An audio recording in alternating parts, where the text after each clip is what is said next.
Dans le reste de l'actualité africaine, les rebelles du MNLA ont été chassés de Gao par les membres du mouvement pour l'unicité et le djihad en Afrique de l'Ouest, MUJAO.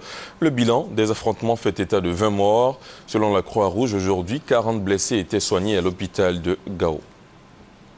C'est à la une de tous les quotidiens parus ce jeudi à Bamako. Ce que la presse malienne appelle la guerre dans la guerre a eu lieu mercredi à Gao, dans le nord du pays. Les combats ont tourné à l'avantage des islamistes du mouvement pour l'unicité et le djihad en Afrique de l'Ouest. D'après les témoignages recueillis sur place, le MUJAO a réussi à déloger le mouvement national pour la libération de l'Azawad de Gao, une ville que la rébellion Touareg contrôlait depuis 3 mois.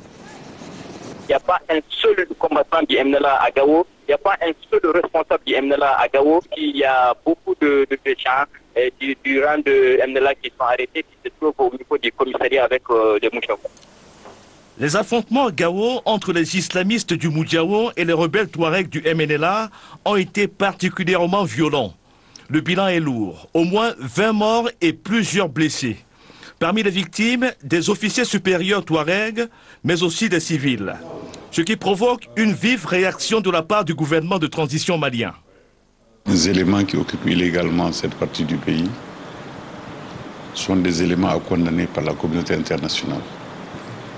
Le Mali, en ce qui le concerne, fera tout pour que ces éléments-là soient identifiés, soient arrêtés et soient également punis, conformément à la législation en vigueur ici.